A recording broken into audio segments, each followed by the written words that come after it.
Thank you, Katie. I will make one minor and not so minor adjustment to the description of the exhibition that included 43 women from across the country. So again, thank you. I am really happy to be here. I see a lot of familiar faces among folks here. And I want to thank you, Katie and Nava Milliken and the staff at the Center for Art and Wood for hosting us today. The center feels like one of the spiritual homes of this project. Nava was the catalyst for the Making a Seat at the Table exhibition, which I co-curated with Laura, as you said, and Laura is here this afternoon, that opened in the fall of 2019 and closed right before the pandemic shut down. And I welcome all of you. I'm excited and a little bit nervous about giving you a sneak peek at Joinery, Joists, and Gender, which I'm so excited about, and I hope that you will be as well. This book is about the remarkable story of women and gender nonconforming makers in the woodshop, past and present. I'm going to talk a little bit about the past in a minute, but to represent the present, two of the many fabulous artists that are profiled in the book are here today, and I am really overjoyed to introduce you to Alison Crony-Moses and Katie Hudnall. I'm going to briefly share my screen so you can check out their work, which many of you probably already know, but while I do a little intro. So let me, I'm gonna open up PowerPoint. Bye. Okay. And first, okay. For 15 years, Alison Crony-Moses has worked in alternative education settings, building programs that fulfill institutional missions, holding the community at the center. She is currently the Associate Director at the Elliott School of Fine and Applied Arts, where she is cultivating both the current and next generation of artists and leaders in art and craft, and building racial equity deep into the teaching culture at the school. So Alison's going to share with you just a little bit about her own work. Sure, Deirdre, thank you so much for inviting me to participate in this, for inviting me to be part of your research in the now released book that I'm excited for it to hit my mailbox soon. So thank you so much. I will just take a moment to say one of the interesting things that we kind of explored in our conversation was about coming from a family of makers.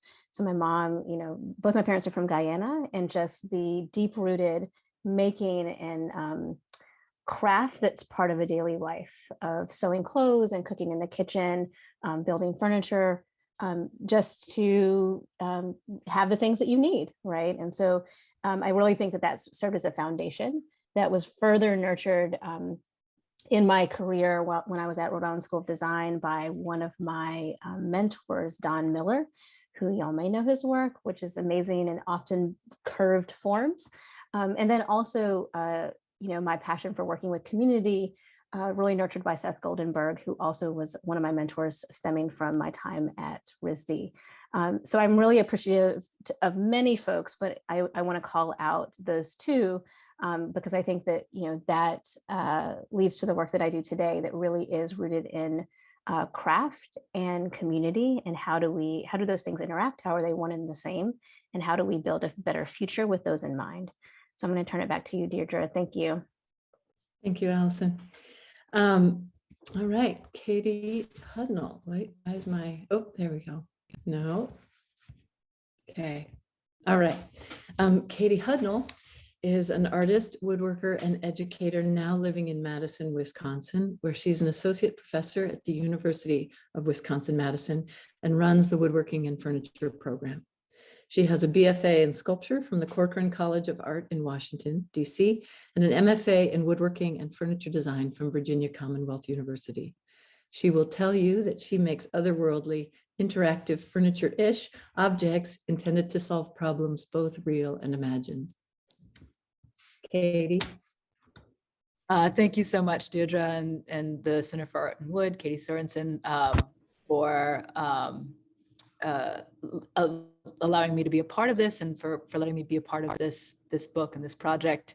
I'm really grateful to be amongst the folk in this remarkable, in what was a remarkable exhibition, and now this remarkable book.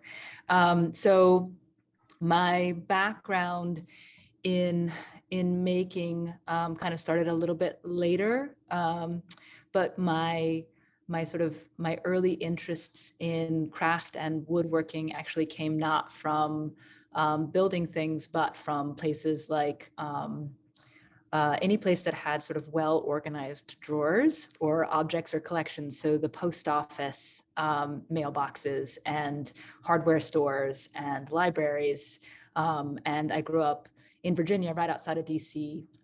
So the Natural History Museum, the Air and Space Museum, all of those were sort of like hugely influential in my sort of like early life, thinking about sort of how we organize our lives and how we care for the objects around us. And that is something that I'm sort of still really thinking about clearly in my work, like how do you organize 178 acorns?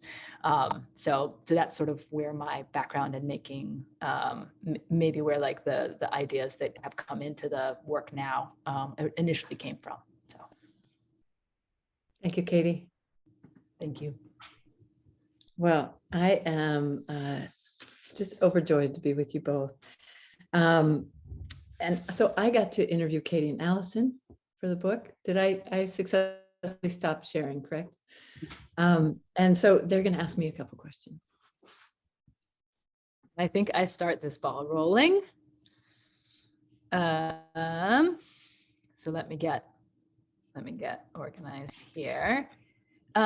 So I guess the first sort of question that I have is, what is your background and why were you the person to write this book? Well, thanks, Katie. The answer to why me is many things. And in some sense, and I think this is probably the origin of many book projects, it's because I asked the question and was driven over many years to try to answer it. And then there's lots of other pieces, both personal and professional, but just a few is that I was lucky to be raised by parents who never suggested that I couldn't do something because I'm a girl. And I went to both co-ed and single-sex schools that supported girls and women picking up tools. And I went to a high school with a co-ed shop program that was not vocational, but it was about educating the whole student. And then, as Katie Sorensen mentioned, in college, I fell in love with woodworking in the sculpture department at Mills College. And right after graduation, I worked as a carpenter for a contractor who was among the first women to go into the field in the late 70s. And so all of those opportunities and mentors brought me here. Wow. Like, first of all, I feel so privileged that I now get to ask you questions after hours. So just to kind of, dig into that a little bit more, how did the book get started? Well, Laura Mays is in the audience, and this story is familiar to both of us. So in 2015-16, I spent a year in the furniture program at what was then College of the Redwoods and is now the Crenell School. And at Thanksgiving dinner with Laura and her family, I asked, what's it like to be a woman in a male-dominated field? And surprisingly to me at the time, she very quickly kind of shut that conversation down, saying something that was kind of like, it's fine. I don't know why everyone always asks me that. Despite that initial discomfort with the question, we didn't really stop talking about it over the next 6 months or so. And in April, towards the end of the school year, she said, well, maybe there is something to that question you asked. So we brought together a dozen woodworkers, a dozen women in woodworking into the shop one Sunday morning to share breakfast and have our first conversation. Many of those makers, I should say, felt just as uncomfortable with the question as Laura had, but all of them had stories to share, and that's how it started. So our research was really rooted in maker interviews, and that was really humbling and galvanizing for me along the way. We did 40 interviews, mostly in makers' wood shops across the country, and each and every one was so moving and inspiring. Everyone, as both of you know, was remarkably open and generous with your stories. And the stories that you told were both profound and recognizable. That's my perspective. But now I would ask you two, Katie and Allison, to each talk about your experiences of that interview. What was it like to trust me with your stories? And were you surprised by the experience? I don't know which one of you wants to start. Go, Katie, go. Yeah, it was exciting for me. It was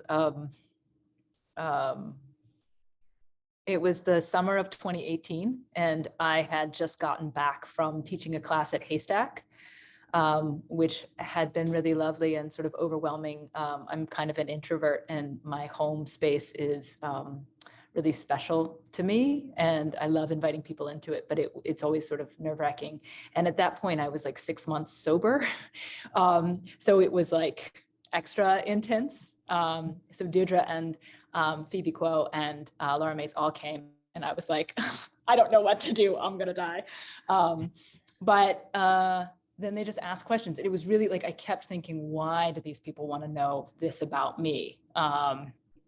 And that was the thing, I think, that was the sort of the hardest thing. And we talked a lot about things that I didn't think mattered, but turned out did matter to my story, like the fact that I didn't get glasses until I was 10. And so I couldn't see the world very well, which is part of why I'm so interested in details. Like that was really, there were things about it that came out that I'm still thinking about that I had never considered in my own sort of trajectory, and that reminded me to think about why I'm here and how I'm here, especially as an educator trying to get other people into this field who maybe don't feel like they belong.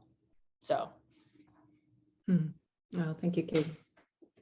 Yeah, that's such a relatable experience. You know, I'll say it is very surreal to be interviewed, period, but to be interviewed for a book, it feels a little surreal. And I think, you know, it's kind of what you're speaking to. You know, Deirdre, you reached out to me, I want to say 2018 as well. And I was like MIA, barely responded.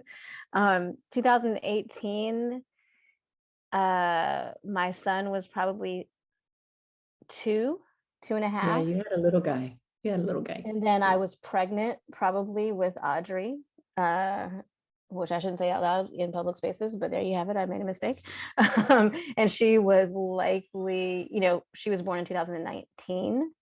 And so there was this time where I was just trying to keep up with everything. And so you emailed me, I was like, who is this? What's going on? And then, you know, I think you reached back out after I did the Whose Standards in Racial Equity and Craft and Design talks through Design Week, which is coming up, by the way.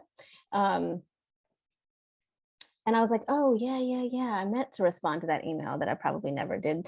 And then we started talking again, and we finally booked it. And it's a blur that time. And I feel very similar, Katie, that, you know, you find yourself talking about things that you don't know if it's really relevant, and how you can hear my child in the background crying. You may not be able to hear it. I can hear her. But you like find yourself talking about things that you don't know how they relate to your story. And then you're finding the connections in the conversation. And I think that's surprising. You know, you feel like you know yourself. And you know I have a kid knocking at the door. But I just found it surprising to go through that process and to feel like, you know, I was being probably more vulnerable than I thought I would be. And then I'm going to stop talking because I have a child that's trying to get my attention. Welcome to Women Woodworking and Transforming Makers. I'm going to stop talking. No, thank you, Allison. Oh my gosh. Audrey gets to join us. How lucky.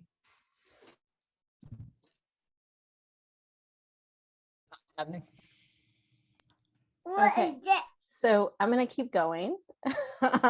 And just thank you for your patience. I know everybody in this space is very understanding. Can I have some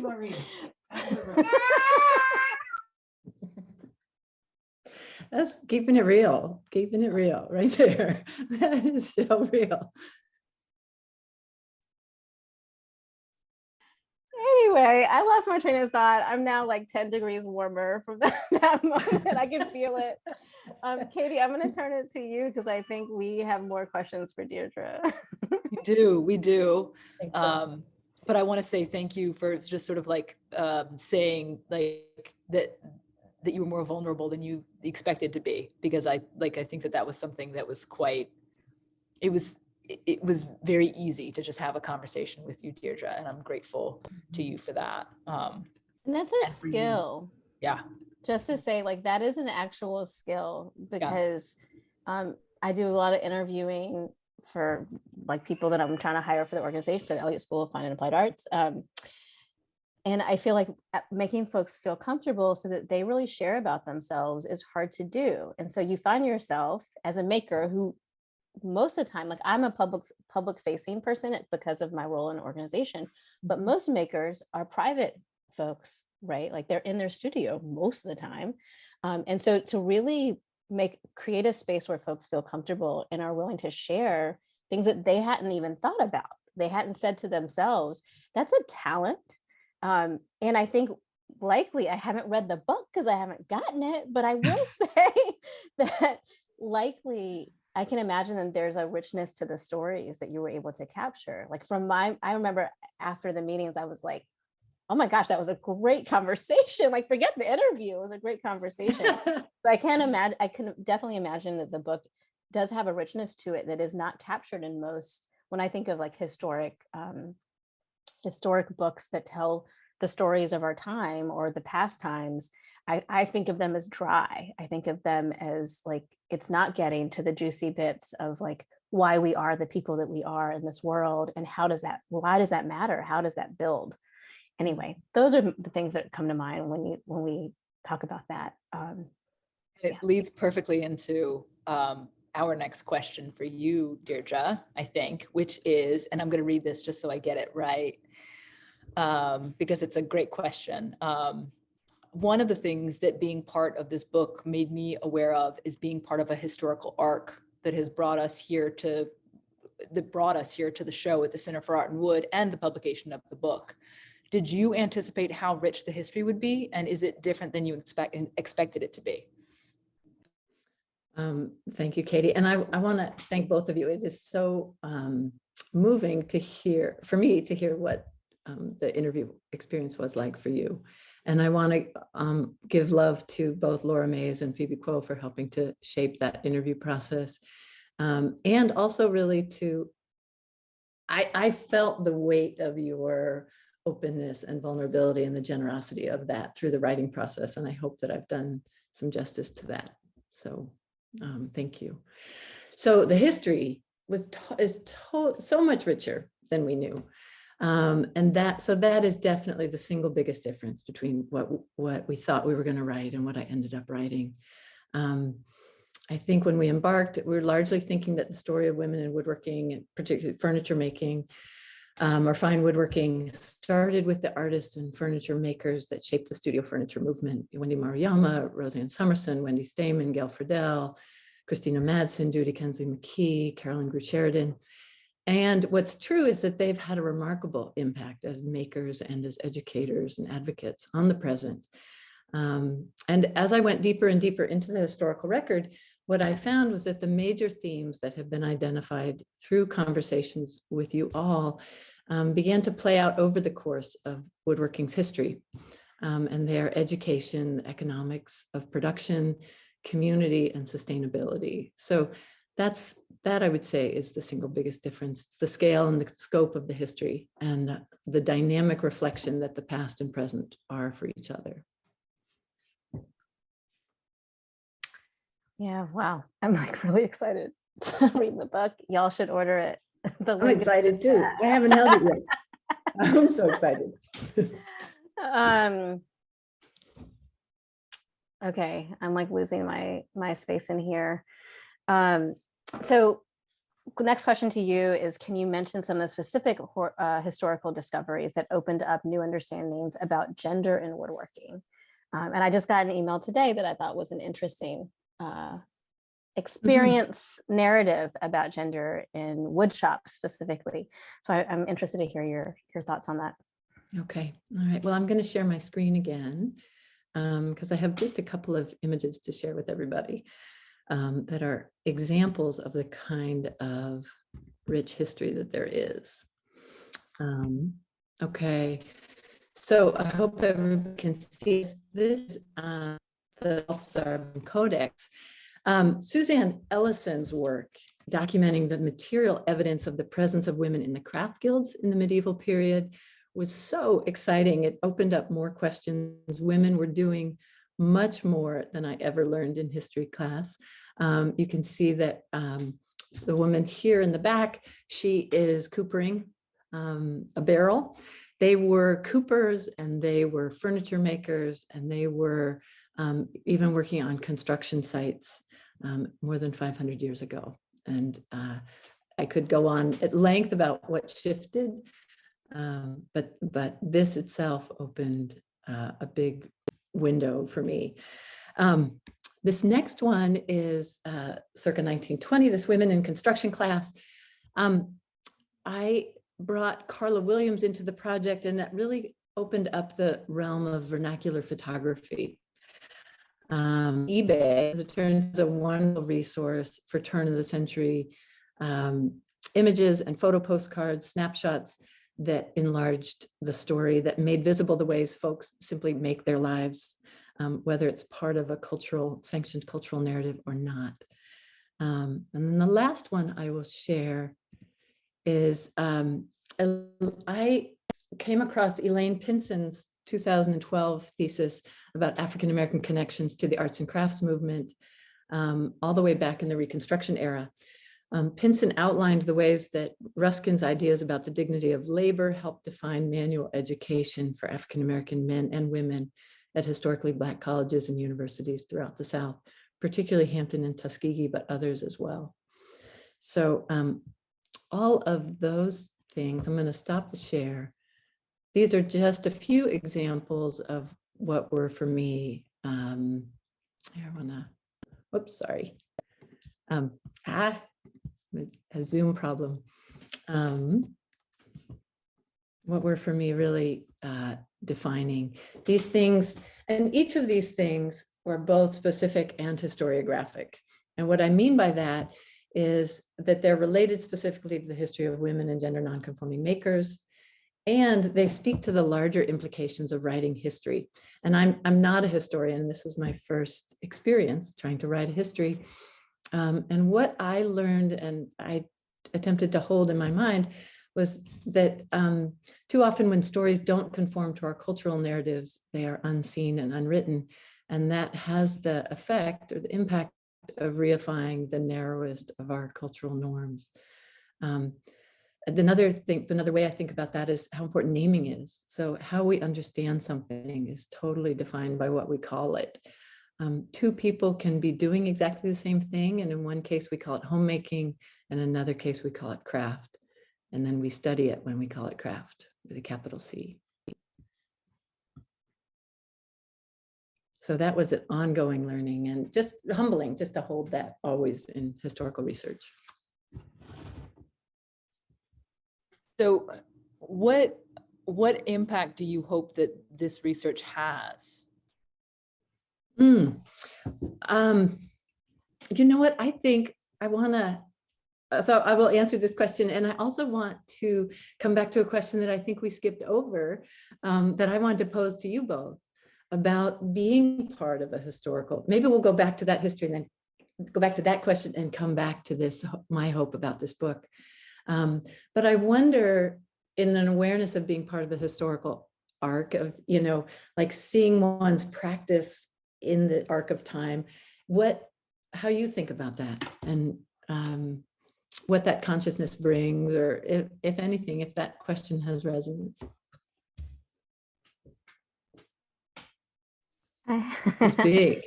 It's a big question. So I will say, you asked that question and I was like, oh, I'm part of the historic arc. Like, oh man, what did I say?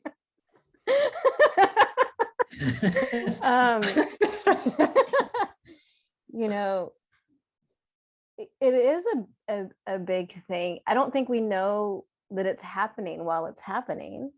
Mhm. You have captured a moment in time that will document it for that historic arc, right? Mhm. But we don't know it when it's happening. And I'll say, I work at the Elliott School of Fine and Applied Arts, which is one of the earliest manual arts schools. And so that photo that you showed, was it the Hampton Institute? Mhm. That looks so much like the Elliott School's space. And there's photos of women doing woodworking. Wow. And so and there's so much that's lost in history, and we're actually in this process of trying to further document and find out more about where we all came from in this particular organization. And I'll say, like, I'm not a historian, and I have actually steered away from history because I haven't felt a connection to it. So I think it's quite amazing to be captured in this book. I hadn't thought about it in like that before, and now that I feel like that's really powerful, because in all my history classes, I've almost failed every history class because I have not felt connected. The stories weren't told in a way that I felt connected to it. The folks didn't represent the way that the stories were told. I thought they were kind of messed up, most of them. And so I feel like, this book potentially is a writing of history, like a correction of history in a way. And that makes me proud that I was like, yeah, I'll interview for that. Like, it makes me say, I didn't know what I was getting into. And I did it. And I'm glad that you're good at your job, because I did it, and I did it. I didn't just do it to cross off the box of the day. I actually engaged authentically in there and in that interview. And I hope it serves to future folks, especially those who have not been seen in woodworking spaces. Yeah. Thanks, Allison. Yeah. I have been living with this question, or a variation of this question, since I applied for a teaching job in 2012, and I was interviewed by Sonia Clark, who was then the chair of VCU's department, and she said, "What's your importance in this field?" And I was like, I'm gonna leave now. I don't, how do I, the way that I have sort of felt, I like the quietness of my shop. Allison sort of mentioned the fact that we are often makers. Like, I'm not an administrator. I like being in a wood shop, and I've constructed my life around being in a wood shop with other people who are excited to be in a wood shop. That's basically how I've created my adult life, is to have this fantasy life that's amazing. I get really embarrassed and really sort of horrified at thinking about feeling like I'm some kind of, that I have a part in that historical arc. And I had a former student recently basically call me on that as BS, very kindly, and say, you're responsible for the people who have come through your program. Especially the women and the gender nonconforming folk and the queer folk. You've had a part to play, and you have to recognize it, and it's a responsibility that you have to carry forward. And I was really grateful for seeing it in that light. I mean, it wasn't comfortable, but it's really important to recognize that I've had this role to play, and that this book increases that role in some way. I would guess that every single person that's interviewed in that book sort of feels like, do I belong with this incredible crew? But I certainly feel that way, and I'm trying to let that feeling go. Oh, interesting. Well, thank you both. So now I'm going to come back to the question you asked me, which is, what impact do I hope this research and the book has? And you don't, I don't think you start out a project like this imagining the impact it will have. You just are trying to get it done, just trying to move through be focused on process. But now that I have yet to hold it in my hands too, but woodworking and craft offer us this vocabulary to think about and participate in the creation of our physical and social spaces. It's a language of agency, of materials and sustainability, of community. And we are better off when more people participate in that conversation, in that creative process. So my hope is for this book is that it illuminates and celebrates the work of incredible makers. I hope it helps make the richness and complexity of woodworking history visible. And I hope that it helps more folks enter the woodshop knowing that they have the weight of history behind them, that they have shoulders that they're standing on, and that they're not the only or the other in the shop. That's my hope. Wow. I think that's a perfect moment to kind of wrap this up with one last question before we open it up to the audience. We know the book was a labor of love, clearly a labor of love. So I just want to give you the space to share who made the book possible. Yeah, so many people. Thanks, Allison. So I know that I mentioned that we did 40 interviews with contemporary makers from Canada, across the US, San Diego to Maine, and even Australia and India. And not all of them are represented as profiles. All of them are part of the DNA of the book and all of those stories and all of that generosity. These are woodworkers across generations and who have different life and educational experiences and identities. They're working in different realms, all of whom, the thing that unites them is that they love wood and woodworking. And first and foremost, what made this book possible is their generosity, is your generosity, and the trust that you placed in me. There are also many friends who supported me. Laura and Phoebe were my early partners in crime as we defined what this might be.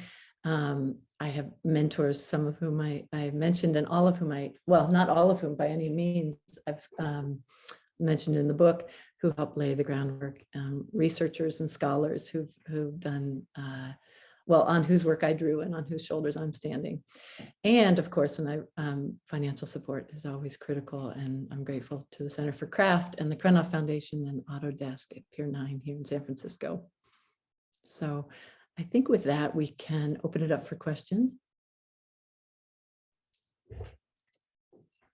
Can I ask you to share the quote that starts the book from your grandmother? Oh, Katie, thank you for that. I just learned extraordinarily to me, just maybe 2.5 weeks ago, I learned that when my grandmother arrived here from Ireland, her first job was refinishing furniture. And it's a job she evidently liked and held for a few years. And I am grateful to my sister for sharing that. It just seems like incredible in some way. And she just also happens to be the epigraph. She is the opening quote, as you said. And so my father has over many years liked to say that Grossmity would say, work doesn't care who does it. So that's how I opened the book. And I believe it's indeed true. Yeah. Yeah. Indeed true. Do we have questions from the audience? Should we are we allowing people to ask unmuting or just in the chat? I think Katie said we're going to do the chat. Okay. But please, yes. Yeah, I think we're going to start with the chat. We have a question from Vivian Chu. Mm-hmm. Hi, everyone. Thanks. She says, thank you, Deirdre, for writing the book, and Katie and Allison for sharing your stories. I was wondering if you have found any non-Eurocentric histories of women in woodworking. That's a great question. Yeah. Also, will there be more making a seat at the table exhibitions? There certainly should be, because there are a lot of makers making incredible stuff. Viv, that's a great question. And I would say a couple of things. And one is that I opened the book with the oldest documented woodworker is Lady Yun in China. And I'm going to forget what dynasty. But so I do open the book with her. And this book, for lots of reasons, both kind of creating a container that was a beginning point, is really rooted in Europe, in Western Europe and the United States. And when I fantasize about the next book, I think about taking, and I do, I think about taking a global perspective.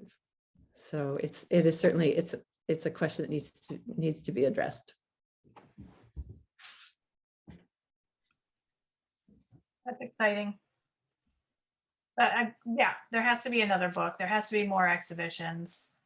Oh, and I would say actually to that last question, we were going to travel making a seat at the table, but it closed in Philadelphia right as the pandemic was getting started. And so that's a conversation that needs to be reignited, or we start again and make a whole new exhibition.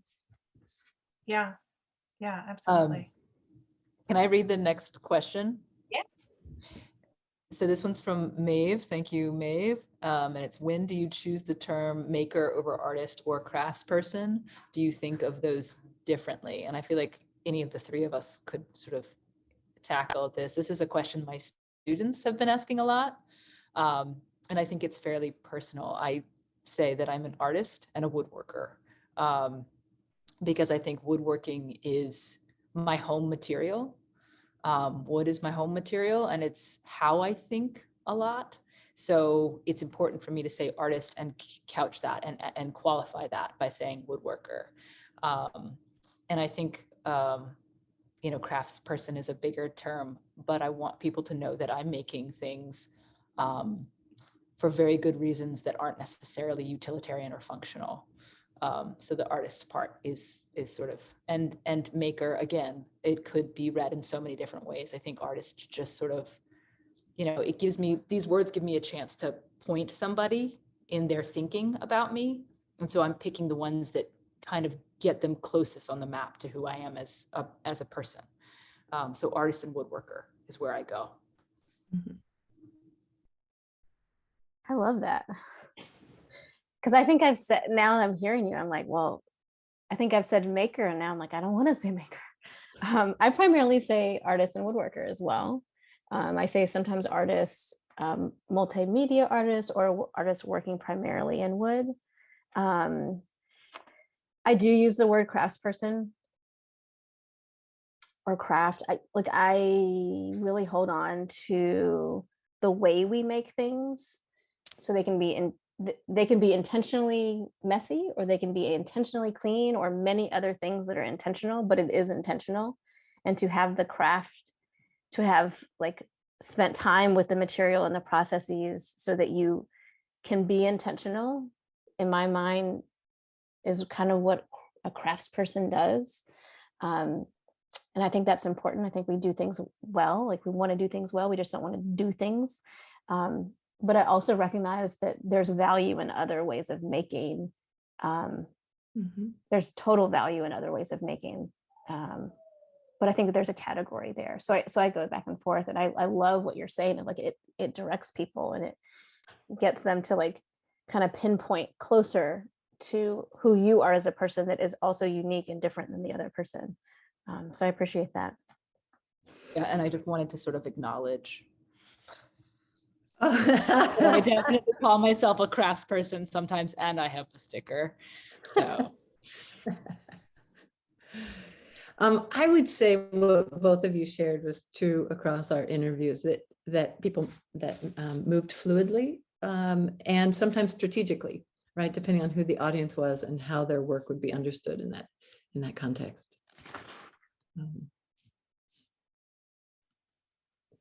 What about interdisciplinary artists? Does that resonate for either of you?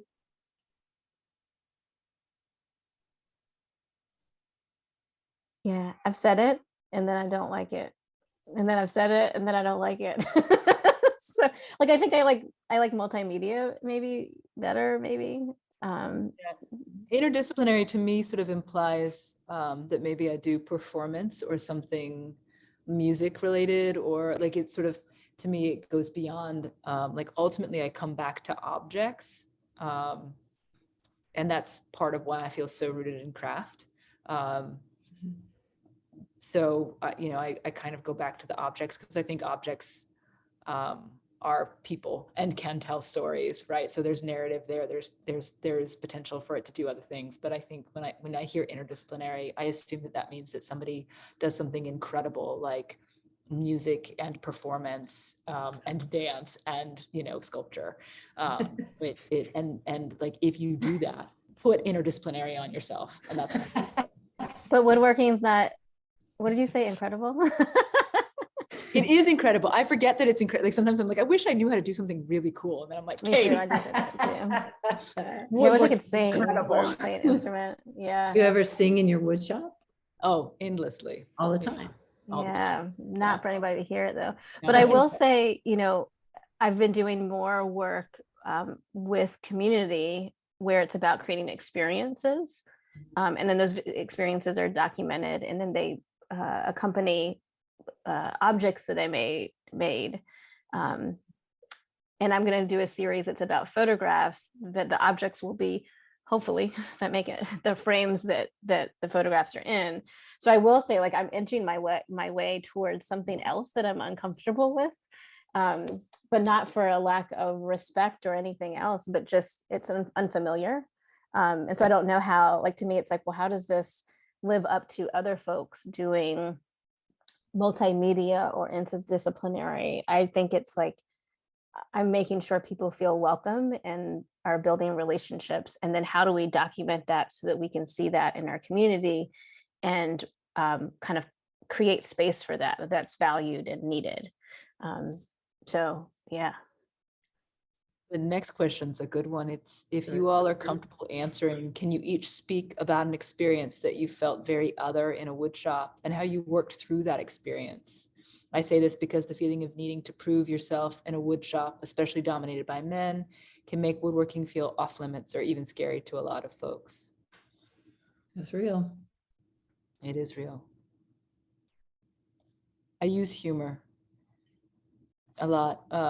And in places where things have been less pleasant. I mean, we all have stories. And I worked in cabinet shops for about 6 years before I got back into teaching and academia.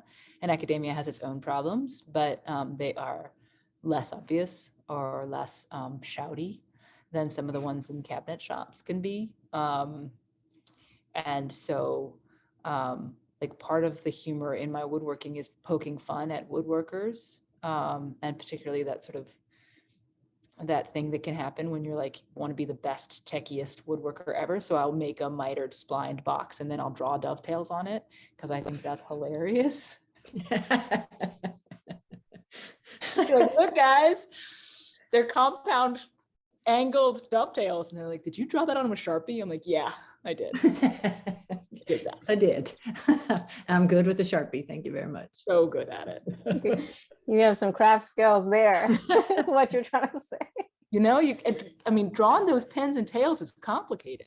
Yeah, I know. Drawing with Sharpie, period, is complicated. Yeah, I'll just add to that and say there's a couple of examples that come to mind.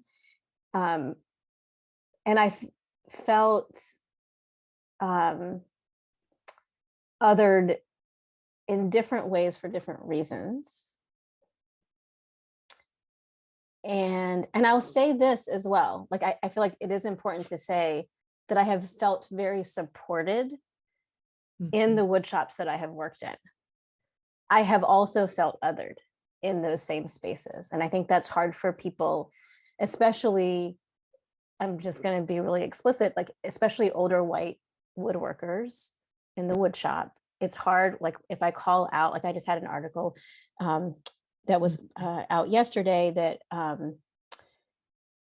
I talked about some of those things, and I didn't also say that. So I'm getting some communication and some thoughts of, like, but it is also a welcoming space. Yeah, it is. It can be an also welcoming space, and it can be othering. And those moments can exist in different ways. I've felt like, I used to work at Anderson Ranch Art Center as a woodshop intern, and feeling like my job is to ensure the safety. And I get a little intense. I mean, I get it. I get a little intense, but my job is to ensure the safety. I don't want anybody cutting off their fingers. And I felt like people weren't listening. But if somebody else said it, they would listen. In the same space, like people did comment that thinking that I was not there to use the shop and I was there to clean the shop. And I was like, what? And so in the moment, you only really process it after, but you process it, you do process it. It does hit you, and you process it at some point, and then you make a choice of, do I like lean into it? Do I ignore it? What do I do? And so, you know, there's moments of that, like, you know, call them micro or macro aggressions that happen in the shop all the time. And I'll say, and this sounds like whatever, I don't struggle with self-confidence. Like at times, like I have an internal conversation about things that I'm like, ooh, a little feeling self-conscious about, or that I don't have confidence in. But when put in that situation, I have found, and I think that is from how I've been raised, that I don't struggle with self-confidence. So I'm like, well, I like lean into it more. Like, well, this is my job. Or I'm not actually here to clean the shop. I'm here to do this, this, and this. And as I've gotten older, my voice has gotten louder. And I've also grown into a position of power. So I'm not in jeopardy of losing. I mean, maybe I'm in jeopardy of losing things, but I feel like less worried that my minimum wage job will be taken from me. But I'll say that the one time that I felt really othered and had to leave the situation is when I was hired for an interior design company, and I was trained as a fine furniture maker. Don't ask me to make things quickly without paying attention to like glue joints. And I felt really othered in that situation, and it was like, this isn't working for me. I gotta leave. So yeah, writing this book, I mean, everybody we interviewed had stories that ranged from demeaning to unsafe. And though in the book, I made a conscious choice not to center those stories unless it was particularly related to a maker's narrative that they were sharing. And it was a conscious choice because I wanted to celebrate the work that is being made, the work, and it is not to elide the fact that these things happen. And I mean, mostly I feel like I have been extremely lucky, and I've worked in single sex shops, or, you know, went to a women's college, and I have had an experience in a learning environment where the instructor, I said what I wanted to make, the instructor said, well, you can't make that. And it took me a minute, like, and I was grown when this happened. I was grown. It took me a minute to recalibrate and kind of, you know, go through a process of thinking, oh, maybe he's right. Maybe I can't make this, before I was able to come back to the idea that, you know what, I don't know how to make it. I haven't made it before. The only thing I need to do is know how to do the next thing. And so as a teacher now, I use that as an example to my students to just to kind of keep it moving. You don't have to know exactly, you don't have to know the whole story. You just have to do the next thing, right? So there isn't an easy answer to that question. It's a really good, important question, Tessa. So we have a couple more items in the chat here. We have a comment from Craig Edelbrook, who's actually the curator for our next exhibition opening May 6th, which is Spoons to Stir the Soul. It's Norm Sartorius's exhibition. So Craig says, I hope scholarship is continuing on American pioneers like Molly Gregory. There seems to be more in the areas of ceramics, jewelry, etc., with books on Karen Carnes, MC Richards, and so forth. I will say that I do talk about Molly Gregory. She's extraordinary. And among many, and certainly, you know, I welcome anybody to keep sending me information about others, and to remain in dialogue about that, because certainly the existence of any one of them points to the existence of many others. So yeah, I welcome that ongoing conversation. And then Vivian has a really fun question. What is your woodworking superpower? All right, what do you got, you two?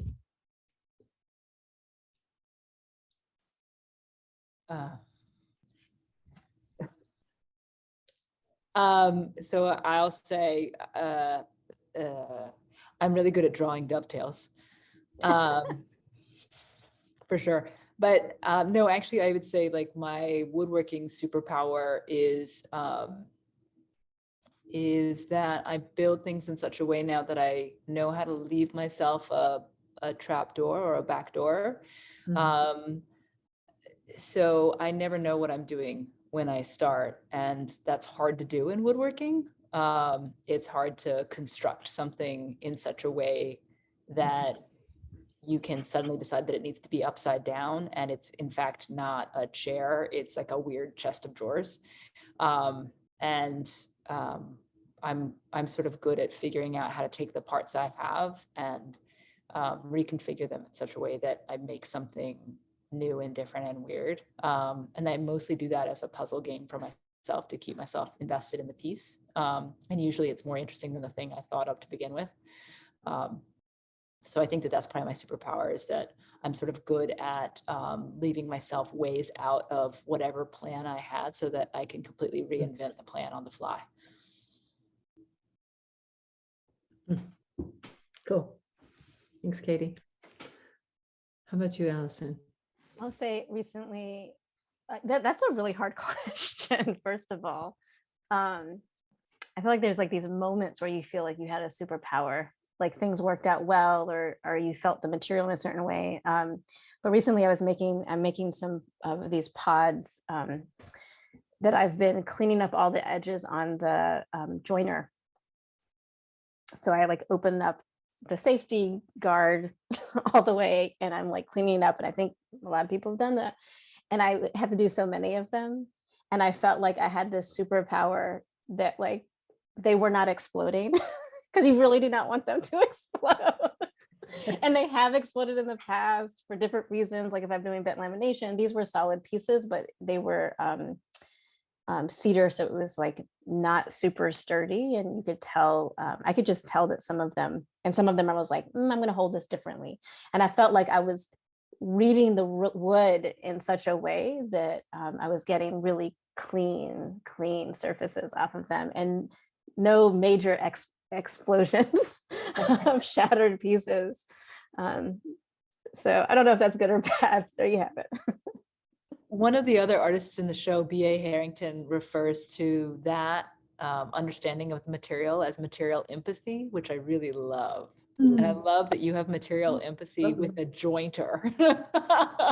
That's deep right there. The material empathy with the jointers. I feel like we brawl, like the joiner and I were like, you're gonna do this today? Nah, I'm not gonna do this today. I'll come back tomorrow. Nice. Yeah, no, great question, Viv. I don't think I have a woodworking. I'm a student of woodworking, and a student, a celebrator and writer about woodworkers. Yeah, that's real. I have a superpower. Interviewing. Interviewing. That's my superpower, is interviewing. Yeah. I think we're almost at time. I know. I think we are. That's impressive, everybody, audience members, or everyone. Yeah, I'm super like wowed right now. You guys rocked it. So I want to just thank all of you, Deirdre, Allison, Katie, for joining us tonight. What an amazing talk. I can't wait for my copy of the book. So I did put the link to the book in the chat, guys. We are also going to be having a on-site real live person event in May. Deirdre is going to be joining us for a book signing, and I am ashamed that I don't have the date right in front of me. So give me May 19th. May 19th. We're going to be in Philly. I'm trying to get these two to be there with me. We'll see. Katie, can you make it so that we can all see each other? Like everybody? Yeah, so we can see. So we're not spotlighted anymore. Gallery. Just so we can, I think you have to remove the spotlights. Yep, that's what I'm doing. Awesome.